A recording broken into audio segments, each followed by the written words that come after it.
السلام علیکم ورحمۃ اللہ وبرکاتہ۔ آن لائن قرآن کا ترجمہ سیکھیں آسان زبان میں۔ سورہ آل عمران صفحہ نمبر 59 قرآن کی ترتیب کے اعتبار سے اور سورت کے اعتبار سے صفحہ نمبر ہے 9۔ اعوذ باللہ من الشیطان الرجیم فَإِن تَوَلَّوْا فَإِنَّ اللَّهَ عَلِيمٌ بِالْمُفْسِدِينَ۔ سو اگر یہ اب بھی سرتابی کریں تو بے شک اللہ خوب جاننے والا ہے مفسدوں کا۔ قُلْ يَا أَهْلَ الْكِتَابِ تَعَالَوْا إِلَىٰ كَلِمَةٍ سَوَاءٍ بَيْنَنَا وَبَيْنَكُمْ أَلَّا نَعْبُدَ إِلَّا اللَّهَ وَلَا نُشْرِكَ بِهِ شَيْئًا وَلَا يَتَّخِذَ بَعْضُنَا بَعْضًا أَرْبَابًا مِّن دُونِ اللَّهِ۔ آپ کہہ دیجئے کہ اے اہل کتاب، ایسے قول کی طرف آ جاؤ جو ہم میں اور تم میں مشترک ہے، یعنی ایک جیسا ہے، ایک ہے، وہ یہ کہ ہم بجز اللہ کے اور کسی کی نہ عبادت کریں اور نہ کسی کو اس کا شریک ٹھہرائیں، اور نہ ہم میں سے کوئی کسی کو اللہ کے سوا پروردگار ٹھہرائے۔ فَإِن تَوَلَّوْا فَقُولُوا اشْهَدُوا بِأَنَّا مُسْلِمُونَ۔ پھر اگر وہ روگردانی کریں تو تم کہہ دو کہ گواہ رہنا ہم تو فرما بردار ہیں۔ یا اہل الکتاب لم تحاجون فی ابراہیم وما انزلت التوراۃ والانجیل الا من بعدہ افلا تعقلون۔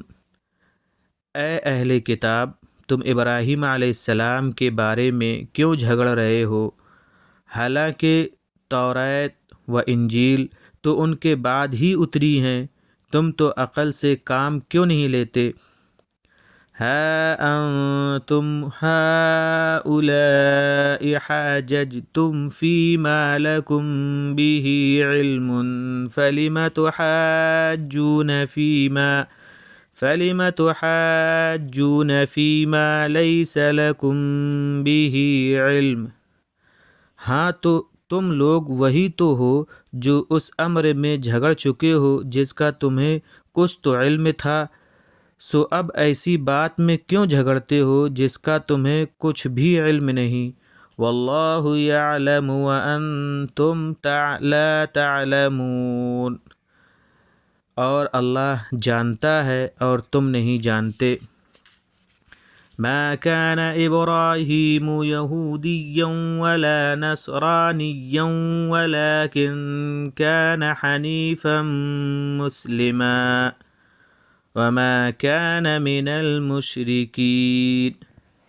ابراہیم نہ یہودی تھے نہ نصرانی، بلکہ راہ راست والے مسلم تھے اور مشرکوں میں سے بھی نہ تھے۔ بے شک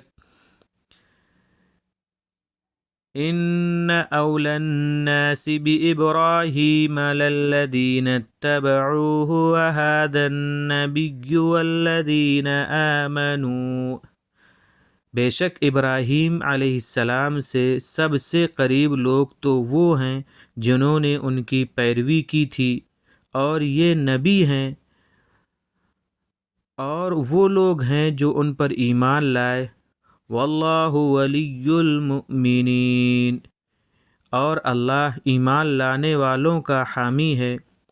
وَدَّتْ طَائِفَةٌ مِّنْ أَهْلِ الْكِتَابِ لَوْ يُضِلُّونَكُمْ وَمَا يُضِلُّونَ إِلَّا أَنفُسَهُمْ وَمَا يَشْعُرُونَ۔ اہل کتاب میں سے ایک گروہ تو یہی چاہتا ہے کہ تمہیں گمراہ کر کے رہیں، حالانکہ وہ بجز اپنے اور کسی کو بھی گمراہ نہیں کرتے اور اس کی بھی خبر نہیں رکھتے۔ یا اہل الکتاب لم تکفرون بآیات اللہ وانتم تشہدون۔ اے اہل کتاب، تم اللہ کی آیتوں سے کیوں انکار کیے جاتے ہو حالانکہ تم گواہ ہو۔ یہ تھا ہمارا آج کا سبق۔ اور صفحہ جس کا ہم نے ترجمہ کیا ہے، امید ہے کہ آپ لوگوں کو سمجھ میں آیا ہوگا، اور انشاءاللہ ہم اگلا صفحہ لے کر آپ سے پھر ملیں گے۔ السلام علیکم ورحمۃ اللہ وبرکاتہ۔